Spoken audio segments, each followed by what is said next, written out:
So Lamar Jackson held his fifth annual Funday with LJ event down in South Florida with all the youth down there. And Bobby, let me tell you, it was a big hit.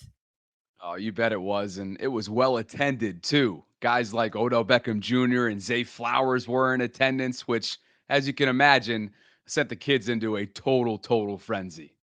Well, I'm Sarah Ellison alongside Bobby Trossett. It is Monday, July 10th, and this is your morning Ravens update from inside the vault presented by Oakley. All right. So, better, worse, or the same? Sarah and I are going to run through all the Ravens' defensive positions and see how they stack up against last year's roster. And finally, we're going to touch on this. Marlon Humphrey was listed with a bunch of defensive linemen for some of the best who rank in this stat. So we'll talk about that coming up later.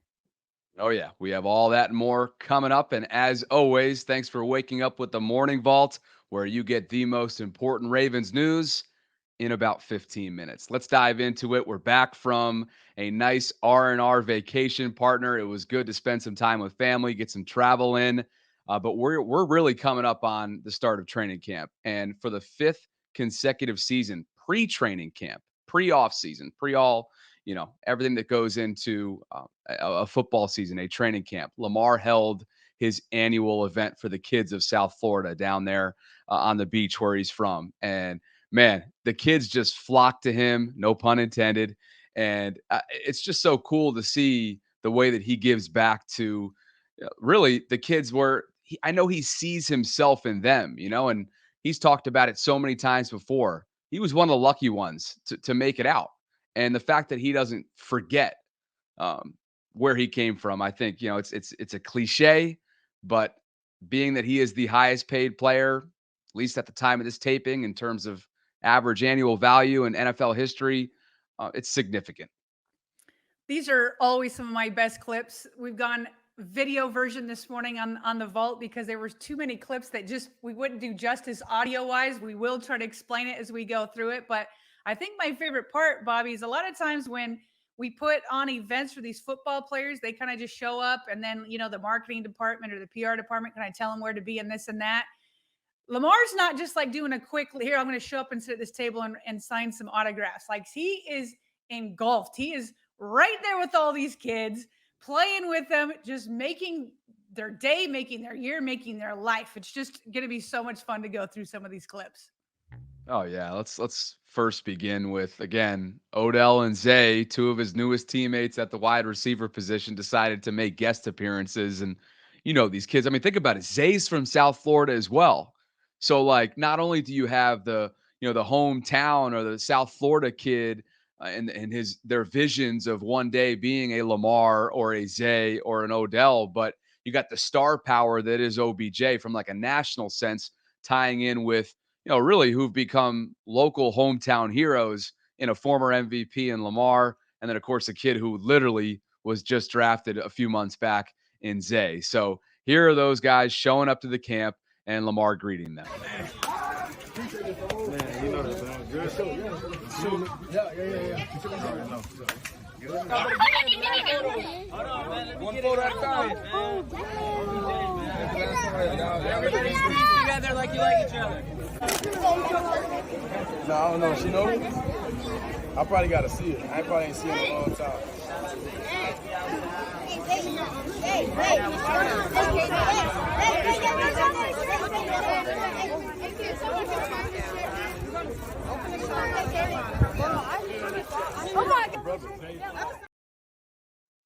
These kids are just getting smothered, and again, for our audio only listeners, OBJ walks in, there's kids all over him, and Lamar's right there. Zay's signing autographs. I mean, it's just this is the stuff that's like easy to do, but the fact that they make the effort to do so pre-training camp, it shouldn't go unnoticed, right? None of this is difficult or hard or not manageable or whatever, but it goes a long way for these kids. My favorite, because my kids do this to me all the time. OBJ's getting ready to go and do a group photo with the kids. And all of a sudden he realizes there's a little girl like hanging on his arm. and she's like trying to put it around her, and I'm like, that's completely like, that's my youngest daughter. She's always grabbing my arm and like putting it around her, making sure that I'm hugging her and whatnot. And the smiles and giggles on their face. It's super cute. Oh man, dude, I'm telling you, like, this is the best part about it is like, I don't know. I've like followed different players on social media over the years, whether they're in the NFL or Major League Baseball, NBA. And like a lot of guys do these types of things this time of year in football or NBA offseason or whatever. And there's a way to be actively involved in what you do, right? Your name's all over it, your resources are all over these types of events. And there's another way to actually like entrench yourself in it. And it really seems like over the last 5 years, Lamar has entrenched himself in his camp. His name's not just sprinkled all over it. His resources aren't just going into it. He's putting his whole self forward. And you can tell in the videos that, no, this dude's visible. He's right there on the ground with them. He's not hanging out in a golf cart. He's not off to the side. Like, he's in with these kids. And we're about to show a video that really kind of backs that up. And that's Lamar treating like literally a slew of kids, if not the entire camp, to ice cream. Joe, come back tomorrow. I'm getting another 100. Stay here all y'all want. Appreciate you, boss.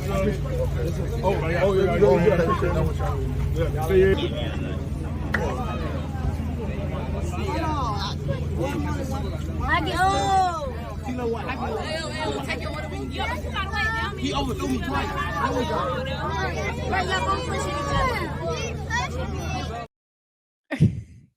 There's got to be at least 50 kids, right? If you're gonna have an ice cream truck that's free ice cream, paid for by Lamar, you're definitely have kids. But he's pushing me. He's trying to get in here, and down in that South Florida heat, there's some elbows being thrown down there. They got to get to that ice cream. Oh, for sure. So, I mean, he said he's going to give him another 100 tomorrow. I think that's what I heard Lamar tell the ice cream truck driver. So, just good, wholesome moments there from a guy who, is a Raven for life in a sense, right? He's under contract for 5 more years, and I expect a lot more Funday with LJ days to be had over his course, his time in Baltimore.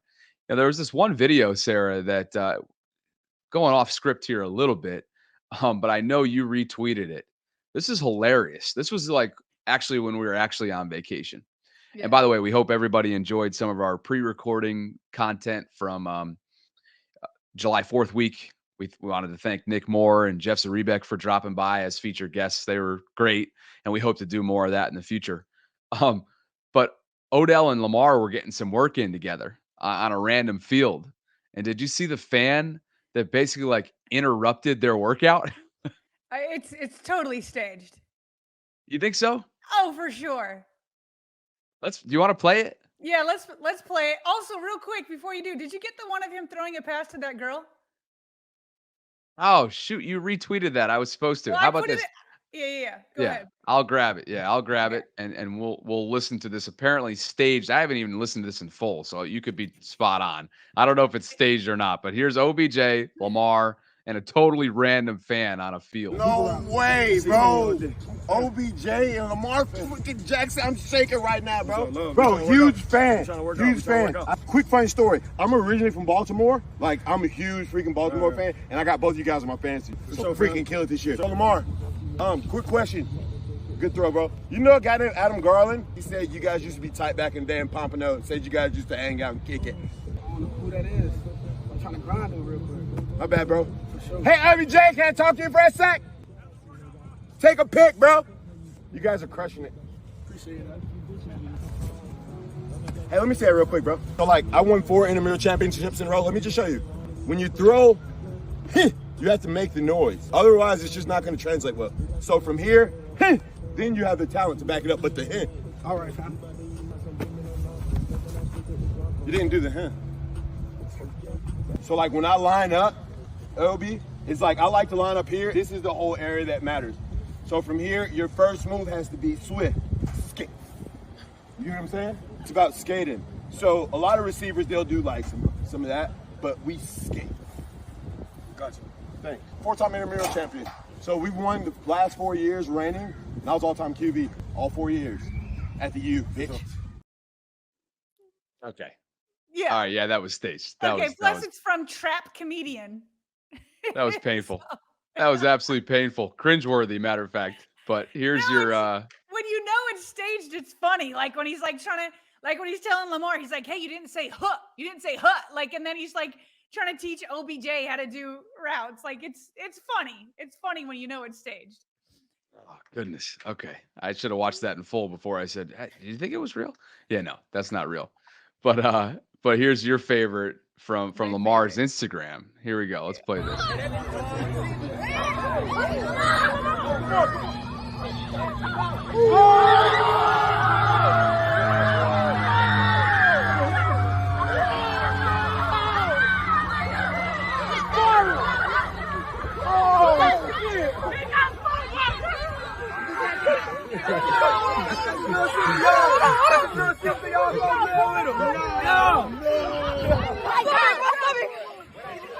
That was nice. All right. That's awesome. That is awesome. That was my favorite. First of all, it brings out the tomboy in me. Like that was Bobby. That was me when I didn't have an NFL quarterback, let alone like one of the most iconic ones in the league thrown to me. But I was always the secret weapon because I'd go out with my brothers, with all the boys in the neighborhood. I'm the only girl playing, and nobody feels like they have to guard me, right? Nobody's got to, push up, do whatever they got to do. And so I'd go out and I'd catch all these passes, and about, just a couple of series of the game, they realized, they had to guard me because I could catch a ball. And then Lamar running all the way down, lifting her up as if like she's the Lombardi trophy, and she felt it.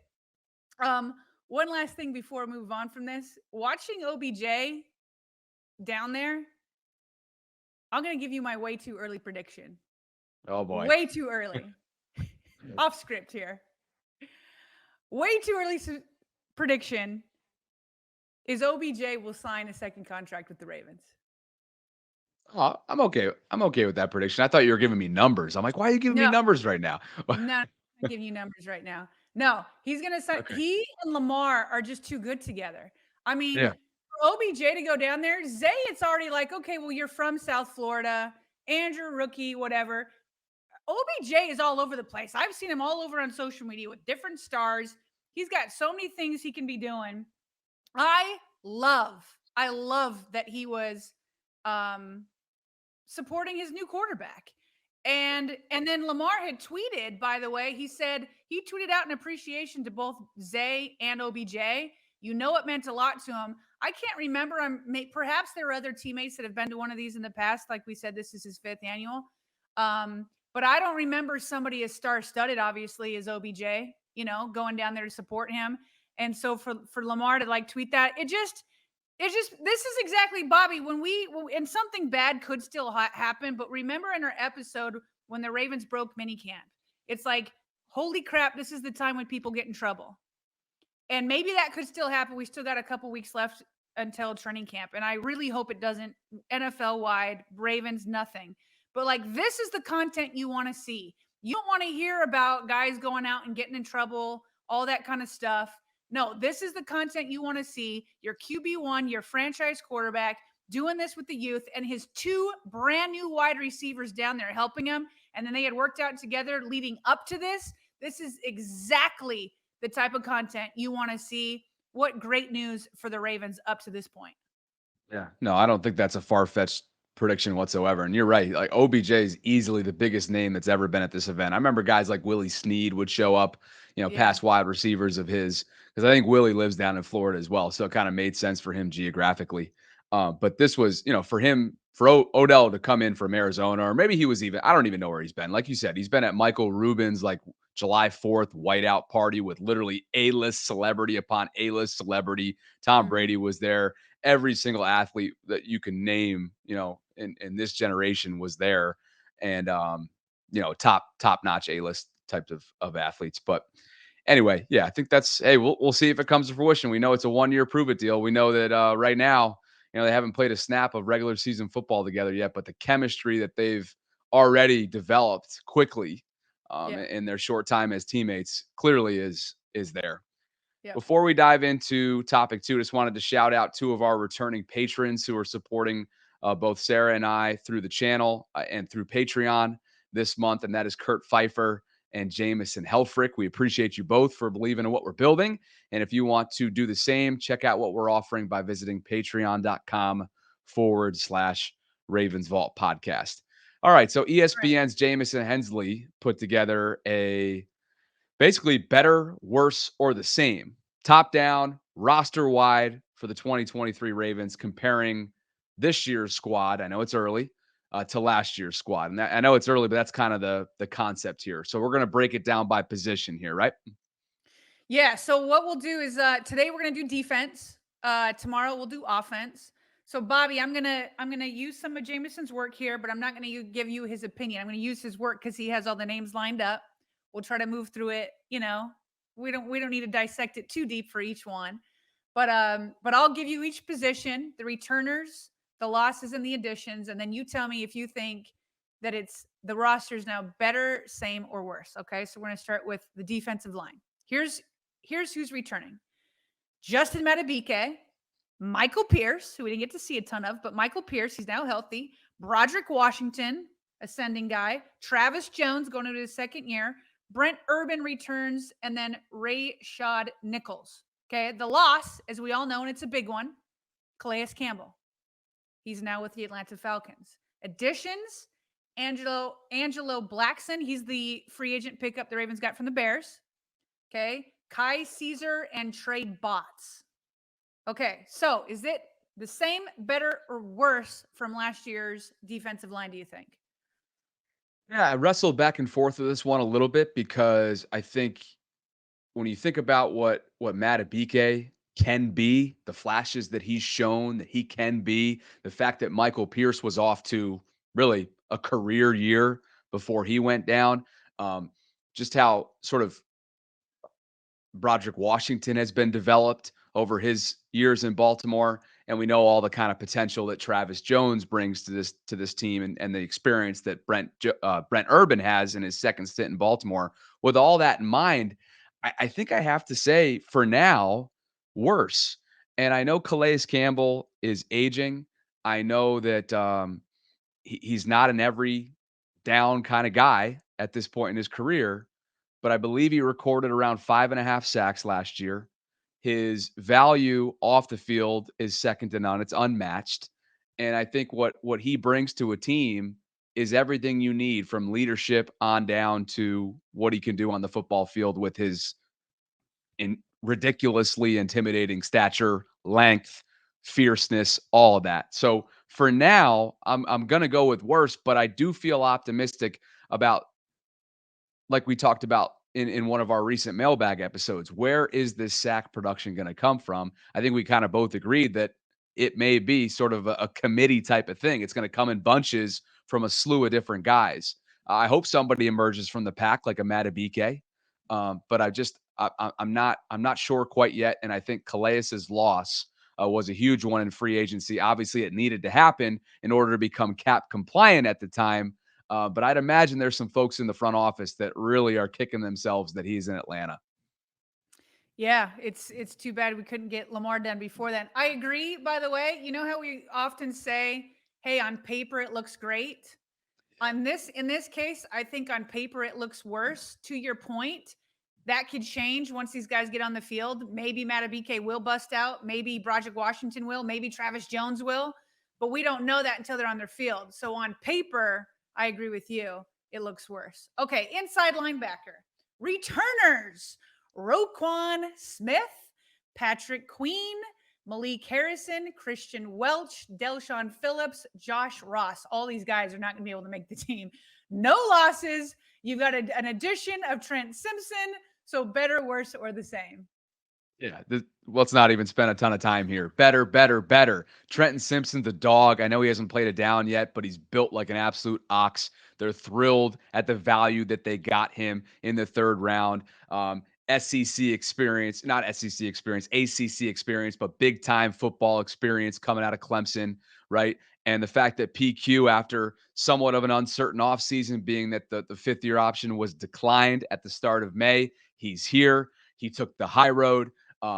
He has too much pride to not show up to all the offseason activities. I'm excited in terms of what he's going to be able to do this year. We've already talked about how important of a year it is, being that it's a contract year for him.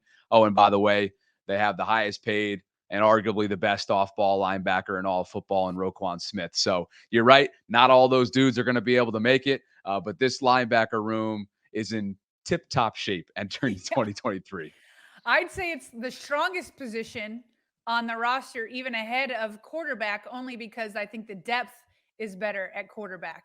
And obviously, Roquan Smith is an all-pro type player. Lamar's an all-pro type player, but quarterback is more important. So, but I'd say through and through, from top to bottom, this is the best position on the team right now. Okay, outside linebacker.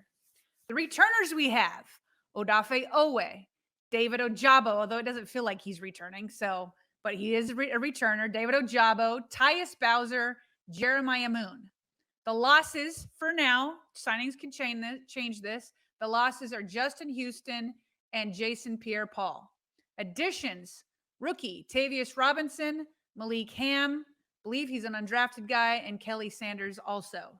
So with the losses of Justin Houston and Jason Pierre-Paul and those other additions, better, worse, or the same? Yeah, so if Justin Houston ends up being a late summer signing, I would just say it's the same. But for now, I think I have to say it's worse because their leading sack getter is not on this roster from a year ago. So Just while we under can, double-digit sacks, by the way, 9.5. as right, and as we said all throughout the season, he was sipping from the fountain of youth, and it was awesome to see. It really was, and it was contagious. And I think that he has tremendous respect from some of these young guys in that locker room. But the fact is, he's a free agent right now. He's available on the open market.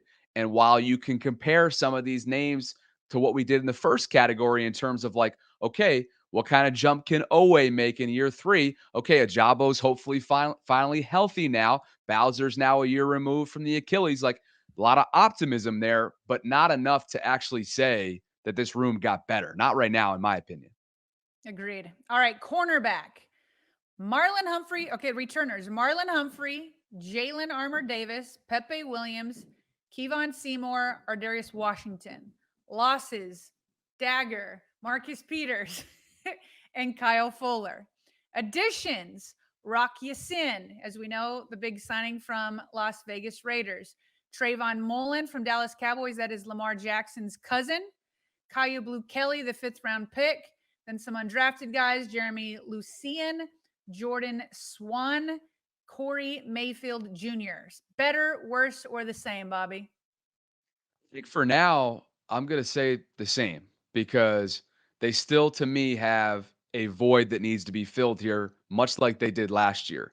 And that's the questions. And hopefully these questions are answered. But for right now, I don't think they are. That's the questions after their top 2 cornerbacks. Now, you and I are on record for saying in one of our episodes last week, if I'm not mistaken, it was the mailbag, that we don't feel like CB3 is currently on this roster, or at least who will become CB3 for the 2023 season behind Marlon and Rock, assuming that Rock is going to be starting opposite him. So while there's a ton of guys underneath him that can absolutely, underneath both of those guys, that can make their case over the next couple months at training camp, leading into the season, I don't think any one guy specifically is jumping out at me.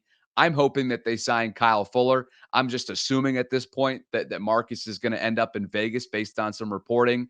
Certainly, I think Jeff Zaribek thinks so as well, although that the door hasn't closed yet in Baltimore. And he could be that guy, Fuller, in Baltimore. What about you?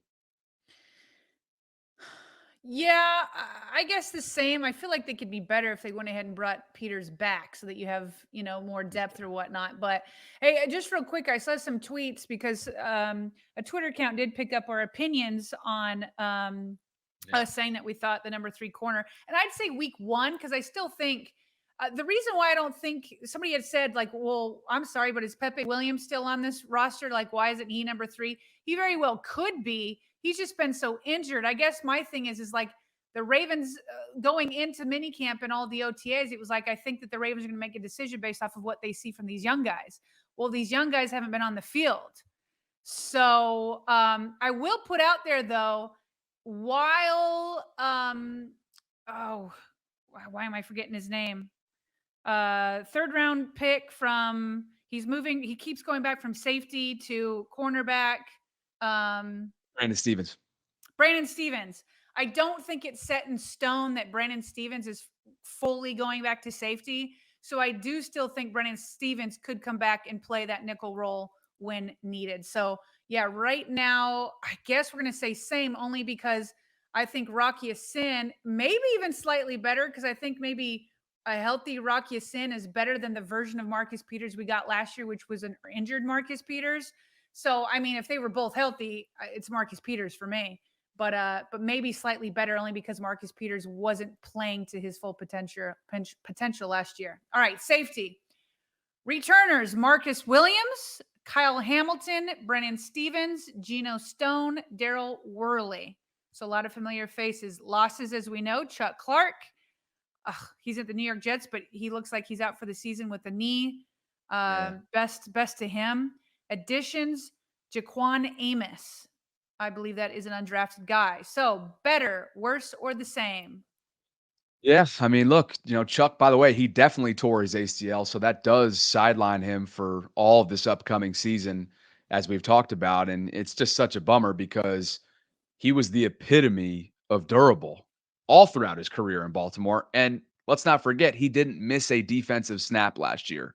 He was not a splash guy. I know a lot of folks look back at him and they think, oh, well, he wasn't a highlight guy. Okay, he may not have been a highlight guy, but he was a communicator. He was a defensive leader, and he was somebody who constantly was just, I feel like he knew everybody's assignment. He was almost like the quarterback of the defense. And in a sense, wearing the green dot, you are the quarterback of the defense. So for now, I guess that's a long-winded answer to say, I think they got worse because they found a way for Chuck to play alongside all the talent that they already have littered all throughout their secondary because of Kyle Hamilton's versatility. Perhaps they get better because now they can use Kyle even more so than they did. And we know that Marcus Williams for a while was dealing with that dislocated wrist last season. So with that in mind, I get that. But for right now, because of how durable and reliable Chuck was, I'm going to go with worse. What about you? Yeah, I think worse. It's basically the same group minus Chuck Clark. I don't see how you can say that's better. Now, that doesn't mean I don't think Kyle Hamilton isn't going to be amazing or whatever, but when you could have Chuck Clark, Kyle Hamilton, and Marcus Williams, like you could do more. So yeah, you lose them, it's worse. Do I think it's going to kill them? No, I'm excited to see what Marcus Williams and Kyle Hamilton can do together. And by the way, we're going to stick special teams in here, but there's no need to talk about it. It's same guys, Justin Tucker, Jordan Stout, long snapper Nick Moore. I'm sure we both can agree that it's the same. It is the same. And I just wanted to plug once more our conversation with Nick. You can go check it out in the archives. He had some great stuff to say. Really interesting guy. One of your like do it all guys, like anything he's ever picked up, whether it's a game, whether it's a sport, whether it's a hobby, he's good at it. And I thought he's got some great insight just based on, his last couple of years working with Justin Tucker. The fact that they routinely hit 75-yard field goals in practice is absurd. And I just found it to be insightful. So go check that out in the archives if you haven't already. And hopefully we can get a few more guests on between now and the start of camp. All right. So last topic / quick hit. This is crazy to me. So NFL Stats, a Twitter account, put out the following. So they put out the most forced fumbles since 2018. Okay. What's not surprising, because all of us here, we call it the Marlon punch out, right? Most forced, but listen to the company he's with since 2018. TJ Watt leads the league. TJ Watt, pass rusher, just absolute beast animal, 22. Chandler Jones, another pass rusher, just a beast, 18. Shaq Leonard, 17. Khalil Mack, 16. Aaron Donald, 15. Hassan Reddick, 14. Marlon Humphrey, 13. like all these dudes that are just beasts. I could have looked up their weight and height and all that, but I can promise you their biceps are probably as big as Marlon Humphrey's thighs. Maybe not. Maybe I'm exaggerating a bit, but you get what I'm saying here. And it's just like these dudes that are like Aaron Donald, Hassan Reddick, all these huge dudes, and then Marlon Humphrey. That just goes to show you the physical cornerback that we have in Marlon Humphrey. And he just belongs in a Ravens defense. John Harbaugh loves his defenses and offenses to be physical. That's who he wants these guys to be. Marlon Humphrey, to be on this list as a forced fumble guy is just insane. Good for him. No, literally, like one is not like the other. Yeah. And that's Marlon on this list. No disrespect, but I'm talking about body size, like weight, height, stature. Like one is not like the other. And the fact that Marlon's on that list just tells you how much of a ball hawk he really was. I mean, I know everybody was thinking, hey, he was quiet last year. Yeah, I guess he was quiet in that department, but that shows you just how dominant he was prior to last season, going after, football. So anyway, we want to continue to get as much feedback as we can with this new format that we're experimenting with, partner. So if you haven't already and you're just logging in, or maybe you're just checking this out, maybe you've been on vacation, you're gearing up for training camp and whatnot, we are experimenting with a new non-scripted or unscripted, if you will, format to our show, and we want to hear what you think about it. So hit us up as always by email at BaltimoreRavensVault@gmail.com. We're always going to stick to, sort of a quick hit kind of thing, right? Quick pace. Everything's clean and everything's compact, but we just kind of wanted to see how people would respond to this. And I know we're having a good time with it. So, yeah. Well, and this one today is going to, I don't know if we did so well explaining we went video for those videos from LJ. Hopefully for the audio crew, we were able to describe it well enough. I think that I forgot to there at the end with the throw to the girl there at the end. But yeah, so it'll be tough to judge in a video like this where it was so dependent on the video. So we're going to try it for a couple weeks and see what you all think. Yeah, for sure. So as always, we appreciate your feedback. Hit us up, like I said, at our email, BaltimoreRavensVault@gmail.com. You can find Twitter. You can find Sarah on Twitter at SG Ellison. You can find me on there as well at Bobby Baltimore. So you will next hear from us on Tuesday morning with the Ravens news you need to know for this Monday morning Vault edition. I'm Bobby Trossett signing off for Sarah Ellison. Thanks for being with us here inside the Vault.